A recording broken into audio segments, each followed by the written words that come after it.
کتنا کام آیا کہ ایک دن وہ بنیا مر گیا. ادھر میاں محمود شاہ بابا بیٹھے ہیں خانقاہ میں. مریدوں کو کہا کیا بات ہے ابھی تک وہ بنیا کا گزارا نہیں ہوا. مریدوں نے کہا حضرت ہم نے سنا ہے کہ رات کو وہ مر گیا ہے اور صبح سویرے ان کے رشتہ دار ان کو شمشان لے گئے. اور حضرت ہم نے یہ بھی بات سنی ابھی 8-10 بج گئے وہ صبح سے لے گئے. ہم نے یہ بھی سنا اس کے بارے میں کہ ان لوگوں نے وہ چیتا جلائی ہے ان کے اوپر سلایا ہے لیکن اس کی لاش جلتی نہیں ہے. وہ کئی گھی ڈالا اس میں لیکن وہ آگ اس کو جلا نہیں رہی ہے. میاں محمود شاہ بابا نقشبندی علیہ رحمہ فرماتے ہیں مسکرا کر کہ آگ کی کیا طاقت ہے کہ اس کو جلا سکے. یہ تو ہمارا آدمی ہے. آگ کی کیا مجال اس کو جلا سکے. ابھی تو اس نے ایمان قبول نہیں کیا تھا ورنہ یہ دنیا کی آگ تو کیا آخرت کی آگ بھی اس کو نہ جلا سکے. ایمان قبول نہیں کیا تھا اس نے لیکن ادب کیا تھا. ادب کی بنا پر ان کو دنیا میں یہ صلہ ملا ہے آگ نہیں جلا سکے گی. تو مریدوں نے کہا حضرت تو پھر آپ کیا کہنا چاہتے ہیں. کہا آپ ایسا کرو ان لوگوں کے پاس جاؤ خوشی سے کہو کوئی لڑائی جھگڑے کی بات نہیں. خوشی سے آپ کہو کہ ہمارے پیر صاحب نے ان کی لاش منگوائی ہے. اگر وہ لوگ خوشی سے دے تو پھر لے آؤ ہم اپنا کام کریں گے. لے آؤ. مرید لوگ جاتے ہیں شمشان گھاٹ پر. ان ڈاکوؤں نے جب دیکھا کہ یہ تو داڑھی والے صافے والے آ رہے ہیں یہاں کیوں آ رہے ہوں گے ڈرنے لگے. انہوں نے کہا بھائی ہم کوئی لڑائی جھگڑے کے لیے نہیں آئے ہیں. ہمارے پیر صاحب نے ہمارے گرو نے آپ کے پاس بھیجا ہے کیونکہ آپ جس کو جلا رہے ہیں وہ ہمارے گرو کا چیلا تھا ادب کرتا تھا. تو ہمارے پیر صاحب نے یہ ہمیں حکم دیا ہے کہ اگر وہ لوگ خوشی سے لاش دے تو لے آؤ. تو آپ اگر خوشی سے دینا چاہتے ہو تو ہم لے جائیں اور اگر آپ کو دینا نہیں ہے جلانا ہے تو پھر آپ جلاؤ. انہوں نے کہا بھائی ہمیں تو تھاکی گیا آنے لے جاؤ آنے تھاکی گیا بپور થઈ ગયો ہمیں کھاوا بھیگا تھا لاش نے لے جاؤ خوشی سے دیتے ہیں. ٹھیک ہے لاش کو لے آئے خانقاہ میں رکھی گئی. ادھر اللہ کے ولی حضرت میاں محمود صاحب بابا نقشبندی بیٹھے ہیں اپنی گدی کے اوپر. دیکھا کہ وہ لاش آ گئی. آپ کھڑے ہوئے. کھڑے ہو کر آپ نے ان کی انگلی پکڑی. کہا بیٹا مجھے پوچھے بغیر چلا گیا. ارے ابھی تو تجھے بہت جینا ہے چل کھڑا ہو جا. اتنا کہنا تھا کہ وہ بنیا جن کی روح نکل چکی تھی آتما نکل گئی تھی پنجرے سے ان کو جلایا جا رہا تھا آگ کے اوپر جلا نہیں. وہی بنیا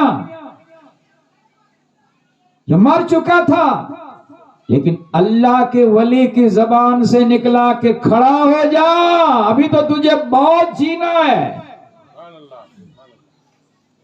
زبان ولی کی ہوتی ہے اس میں تاثیر اللہ کی ہوتی ہے. اللہ فرماتا میں ان کی زبان بن جاتا ہوں جس سے وہ بولتا ہے. زندگی دینے والا اللہ ہے موت دینے والا بھی اللہ ہے. ہم مانتے یہ تبلیغ والے کہتے ہیں اللہ میاں سے مانگو اللہ ہی دیتا ہے. بیٹا اللہ دیتا ہے بیٹی اللہ دیتا ہے روزی اللہ دیتا ہے. اللہ میاں سے مانگو اور کسی سے نہ مانگو، مزاروں پر نہ جاؤ، اللہ میاں ہی دیتا ہے۔ ارے ہم بھی مانتے ہیں زندگی دینے والا، موت دینے والا، روزی دینے والا، عزت دینے والا، ذلت دینے والا اللہ ہی ہے، لیکن اللہ نے اپنے اولیاء کو، نبیوں کو، ولیوں کو یہ پاور دیا ہے، اختیار دیا ہے، یہ طاقت دی ہے کہ اپنی عطا کردہ طاقت سے یہ اللہ والے بھی دے سکتے ہیں۔ اللہ کے پاس جو طاقت ہے وہ ذاتی ہے، اور ان اللہ والوں کے پاس جو طاقت ہے وہ عطائی، اللہ کی عطا کی ہوئی طاقت سے دیتے ہیں۔ تو یہ شرک نہیں ہے، یہ وہابی تبلیغی ذاتی اور عطائی کا بھید سمجھتے نہیں ہے، اور خود بھی گمراہ ہو گئے، دوسروں کو بھی گمراہ کر رہے ہیں۔ آپ نے فرمایا بیٹا کھڑا ہو جا، ابھی تو تجھے بہت جینا ہے۔ وہ بنیا فوراً کھڑا ہو گیا اور اپنے آپ کو زندہ دیکھا، نئی زندگی دیکھی، حضرت کی یہ کرامت دیکھی، اسلام کی یہ حقانیت دیکھی، فوراً اس نے پڑھا لا الہ الا اللہ محمد الرسول اللہ صلی اللہ تعالی علیہ وسلم۔ اسلام ایسے پھیلا ہے، دھاک دھمکی سے نہیں، اسلام پھیلا ہو تو اللہ والوں کی کرامت سے، ان کے کردار سے پھیلا ہے۔ مسلمان ہو گیا اور زندہ رہا، کتنا؟ 40 سال تک پھر زندہ رہا، ان کے بال بچے بھی ہوئے بعد میں، اور 40 سال کے بعد پھر اللہ کی طرف سے اس کو موت آئی، اس کے بعد وہ دنیا سے رخصت ہوا۔ آج بھی ان کی قبر میاں محمود کے مزار کے پاس جو قبرستان ہے اس میں موجود ہے۔ تو یہ میاں محمود صاحب بابا، ان کو یہ درجہ مرتبہ کیسے ملا؟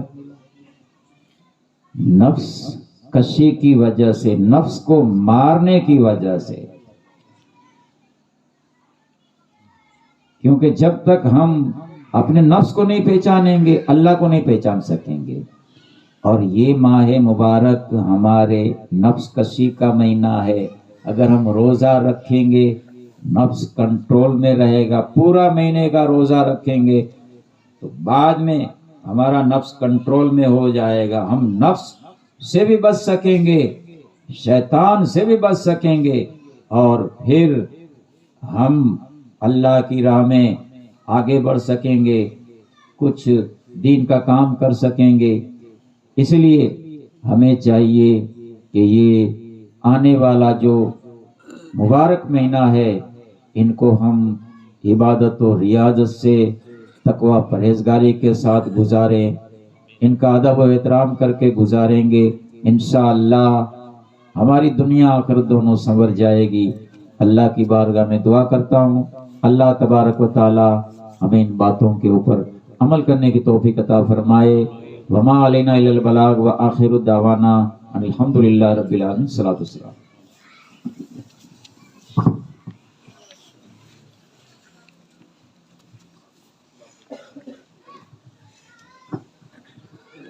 کعبے کے بدرود جا تم پہ کروڑوں درود، طیبہ کے شمس و ضحیٰ تم پہ کروڑوں درود، کعبے کے بدرود جا تم پہ کروڑوں درود، طیبہ کے شمس و ضحیٰ تم پہ کروڑوں، اور کوئی غیب کیا تم سے نگاہوں بلا، اور کوئی غیب کیا تم سے نگاہوں بلا، تم سے نگاہوں